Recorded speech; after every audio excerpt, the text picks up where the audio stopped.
This is lesson 8-4, volume of spheres, and it starts in your workbook on page 454. The first thing I want you to do is watch this YouTube video about how to determine the formula for a sphere. So this link is both here and it is on the resource page. So you go to the resource page, bottom of classwork on classroom, go to the Unit 8 tab, and we're on 8-4, and it should say Volume of Spheres-YouTube. Go ahead and watch that. It only takes about 3.5 minutes for that. When you are ready, you're going to come back to this presentation. This is example 1 on page 454. It says Tay fills the gumball machine using 2 full cone-shaped scoops. The globe of the gumball machine and the scoop have the same radius and height. How can Tay find a formula to calculate the volume of the gumball machine globe? All right, so I had you watch that video, and it told you that 2 cones are going to equal a sphere. And so they did all of that fantastic algebra on the video, and you found out that the volume of a sphere is 4/3 pi radius cubed. So let's go ahead and take that, and we will find the volume of the globe on the gumball machine, because that globe is a sphere. So I'm going to find, I'm going to find 4/3 times my pi number times the radius cubed. And since all of my numbers are just being multiplied together, you can just pick up your calculator. There's a couple ways to do that. You can use your fraction key, 4/3 times pi times 6 cubed. Or if you find yourself not having a fraction calculator, what I might do is multiply all these together and then divide by 3. You will get the same answer either way. So go ahead and take 4/3 times pi times radius cubed.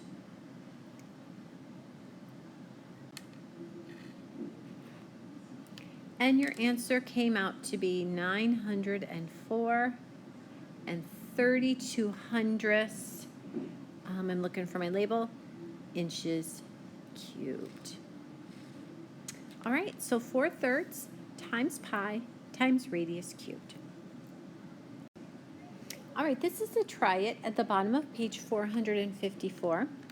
And it says, what is the volume of a ball with a diameter, diameter of 6? And we're going to use 3.14 for pi.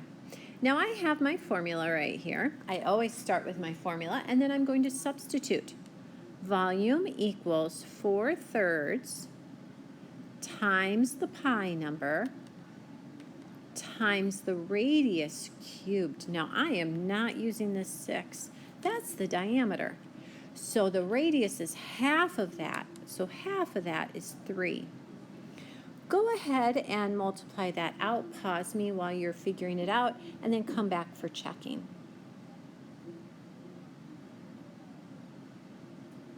All right, if you have a fraction calculator, you can do 4/3 times pi times radius cubed. If you do not have a fraction calculator, you can multiply these numbers, 4 times pi times radius cubed, and then divide by 3 at the end. That will work for any calculator. No matter how you did it, your answer is 113 400 cubic centimeters. All right, this is example number 2 at the top of page 454. What is the volume of a soccer ball rounded to the nearest whole number? And the only information they give us is surface area. Oh boy, okay.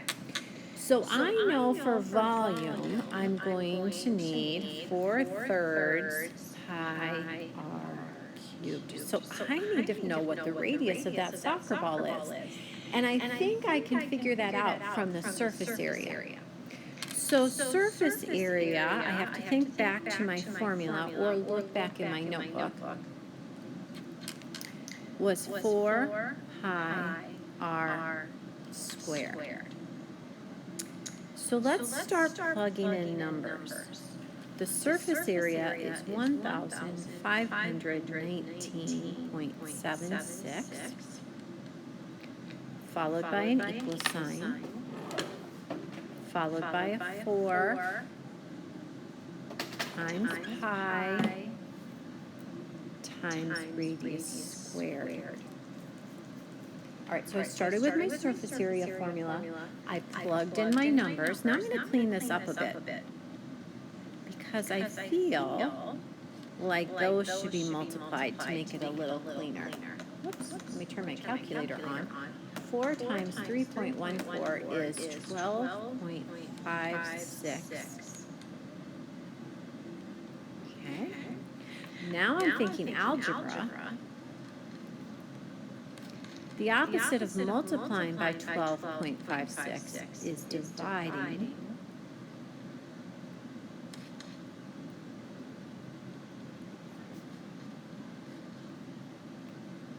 All right, I'm going to have you pause me here. I want you to take 1,519 and 76 hundredths divided by 12 and 56 hundredths. Remember, that's r squared. So you're going to want to undo that square using the square root key. And let's see if we can figure out what the radius is going to be. So pause me right now and do those calculations, finding the radius.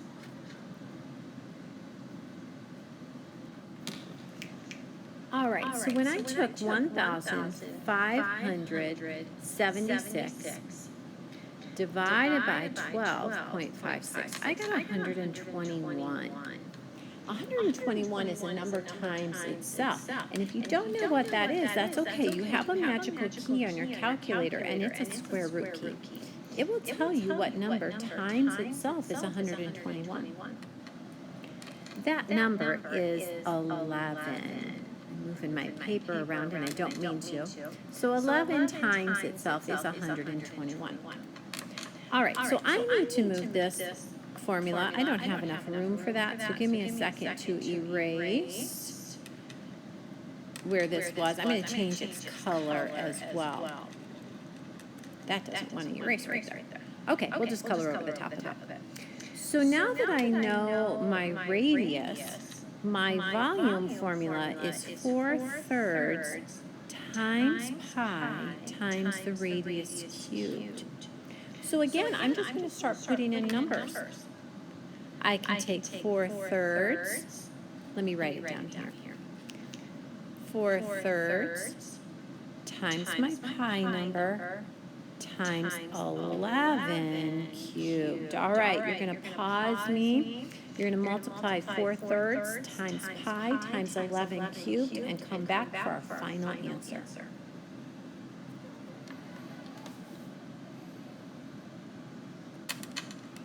All right, I ended up with a irrational number, so I went ahead and looked up here, and it said to round to the nearest whole number. So my volume is going to be 5,572 cubic centimeters.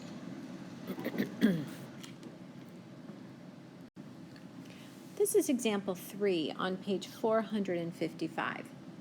It says a composite figure is the combination of two or more figures into one object.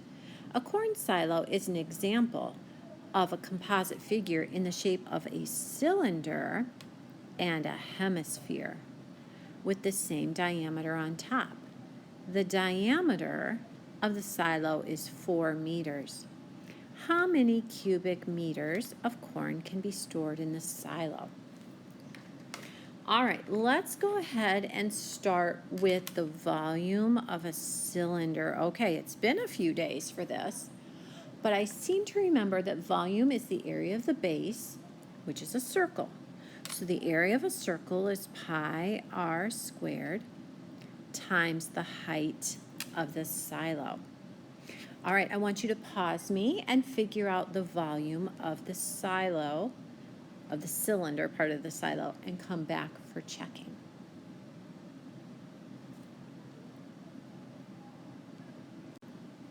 All right, so I used 3.14 for pi.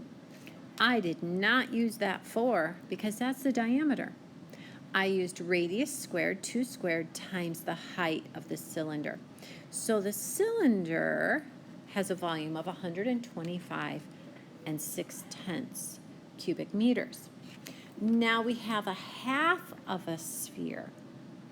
Okay, so for a sphere, we've got 4/3 pi r cubed. So I'm going to fill in some numbers. I'm going to have 4/3 times my pi number times my radius cubed. Go ahead and pause me and figure out the area of the entire sphere. I ended up with 33.493 repeating, but I don't have a full sphere. I have half of a sphere. So if we divide that by 2, we will get the volume of the hemisphere. So that comes out to be 16.746 repeating. So for my composite figure, I want to put these two things together. I want to add this, and I want to add this. Now this does not say to round, but I'm thinking we probably should round. So I'm going to take my volume of my hemisphere, and I'm going to add 125.6, and ooh, it's a repeating decimal. So let's round to the nearest whole number. Together, the entire volume will round to 142 cubic meters. All right, this is the try it at the bottom of page 455. This is another composite figure.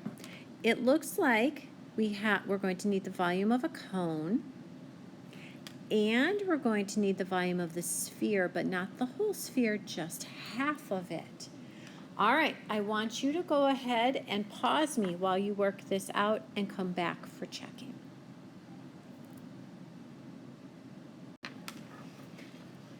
All right, I found my formulas. I remember that a cone is 1/3 of a cylinder, so it's 1/3 the circle times the height. So I'm going to take 1/3 times my pi number times my radius squared times my height. I'm going to multiply those all together, and that comes out to be 25 12/100 cubic inches. My sphere is going to be 4/3 times my pi number times 2 cubed. All right, that originally comes out to be 30. Wait a minute. That seems like that's what we just did. All right, that comes out to be 33.493, but I only want half of that, so we're going to cut it in half. And this is going to be about 16.746 repeating. So we're going to take this number and that number, and we're going to add them together. And let's go ahead and round to the nearest whole number. So our answer is going to be approximately 42 cubic inches. So this lesson was all about how to find the volume of a sphere, which happens to be twice the volume of a cone. So using all of that algebra that you saw on the YouTube video, we end up with the formula for a sphere is 4/3 times pi times radius cubed.